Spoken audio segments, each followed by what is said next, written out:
Hey folks, it's Tommy Z. Yesterday, we talked about life as the highest form of art and you as the artist in residence, hopefully, and the fact that just like music, life can be composed. And many creative people are busy chasing success instead of realizing that the true success with the big S is being able to compose your life as a piece of art that it already is. Either it's composed by you or not. How do you compose it? The canvas, the only canvas that is available to you is this day, not yesterday, not tomorrow. And today I promise to give you a tool or a way to think about composing your day. So, just like you compose music, you have different instruments, different tracks that make up the song. Now, a lot of people are not happy with the song that is their life.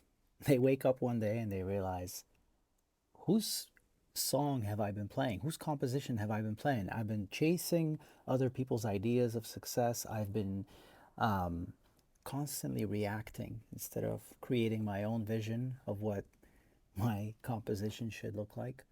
And so, what you want to do is be intentional and have a vision for your unique composition, your unique song, your unique life.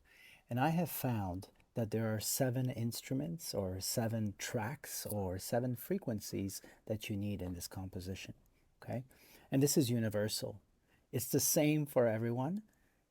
How you will use those instruments will differ depending on the person, okay? So the first frequency that I always talk about is faith. Faith is what you believe in beyond yourself. Faith is really the vision and the values that drive you, that make you who you are. I'll never forget seeing my grandfather after he died in the morgue and just looking at him and going, I see the body here, but where is the man? Where is the man that was animated with his vision and values? He's no longer here. It really made me believe in the concept of the soul and how important it is as an invisible operating system of our life. So faith, it's very important to define. That's number one. Number two is fitness. I'm not talking about six pack. I'm not talking about biceps, although that's also nice too. But the totality of you as an instrument, the totality of you as a human being is mind, body, and soul. And we need to attend to each of those. Okay? The number three frequency we need to attend to is family. This is where we give life. This is where we receive life. This is the spiritual gym. That's what I call family because it's not always easy, and your personal trainers are the ones who are closest to you. But the beautiful thing is that the difficulty that you go through them, which is sometimes extreme, let's face it, is something that pays dividends in the long run. Hopefully.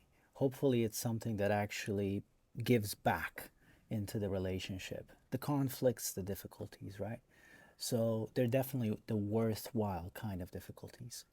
The third frequency after, or this is the fourth frequency now, after family is the fruit. This is your vocation, this is your calling. This is not just doing a job and waiting to clock out. This is striving as much as it is possible to be at the intersection of where your deep gladness meets the world's biggest hunger. Okay, so what you do best that actually serves a purpose out there in the world. So that is the fourth frequency that we need to attend to in order to have a full, filling sounding composition that is harmonious. The fifth frequency is going to be folks. These are relationships outside of your family. So hopefully, this is the kind of frequency where we're getting together with the people that share our values, that we actually like dealing with, and we collaborate with them, we communicate with them, we commune with them, we connect with them, right? It's much more enjoyable life when you're spending time with people who are on the same frequency, isn't it? Okay. And one thing to pay attention to is these frequencies are going in order, okay? So just like you strum certain chords on the guitar in order, you have to strum these in a particular order, and the order is for a particular reason, okay? For instance, how do you know if you're going to align with somebody? You have to first know your values and your vision. And so you have already attended to the faith frequency. You have already attended to fitness, meaning who do you want around you that gives you energy and doesn't take it? You have attended to family. You know who your family is, and you know who you want to bring home and who you don't want to bring home. So you see how these work in order? Okay, so folks was the fifth frequency. The sixth frequency is finance. Notice it's not the first, it's not the second, it's not the third. Most people put finance as the first, chasing the money, thinking that it's going to bring them joy, happiness, and peace. But I've met a lot of affluent people who are far from peaceful, far from fulfilled. They're fearful, they're anxious, they're tense, and they have lost their family in the process of acquiring their wealth. Okay, that's not a success, is it? That's not a beautiful symphony. So the reason why finance is sixth is because if you do the first five frequencies right, the natural outcome should be that you should be doing fine with money. You stand for something, you keep your mind, body, and soul fit and alive. You spend time with the family, so you're never going to have regrets about, doing work while missing the most important moments in your family's life. You're doing the work of your calling, which is fruit, right? You're connecting with the people who share your values, so you're enjoying what you're working on. And when you enjoy what you're working on with people that you enjoy working with, what kind of fruit do you think you're going to bear, right? Much better. People are going to be delighted by what you do, right? And who you do it with. So that's why I truly believe that if you take care of those frequencies mindfully, like a true artist of life, then the finance is not going to be an issue. And then the final frequency is fun. I believe we should always have something to look forward to. Okay. And the thing about these frequencies is they mingle, they connect, they synergize. And I'm going to talk more about that tomorrow. I'm going to give you very practical examples of how to bring it all together into a whole.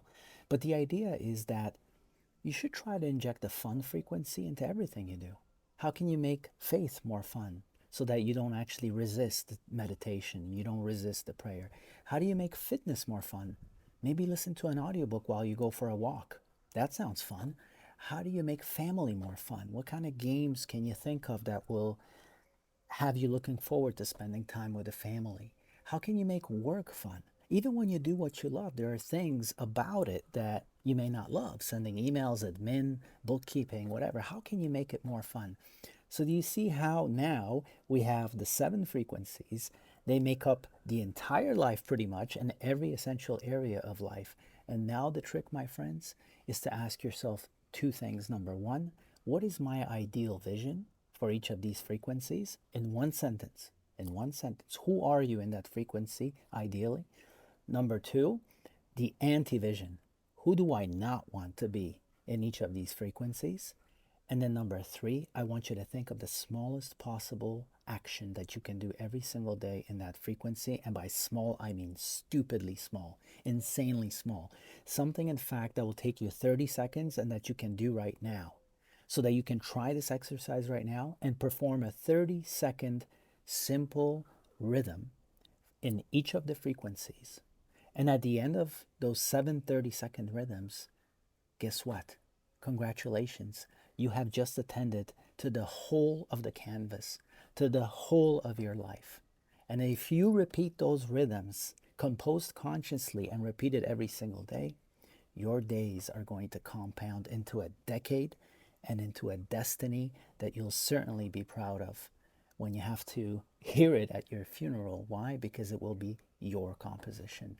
It will be your masterpiece. Seriously, guys, I want you to do this right now just so you can prove to yourself that composing your days, composing your life into a masterpiece is not some huge, overwhelming thing.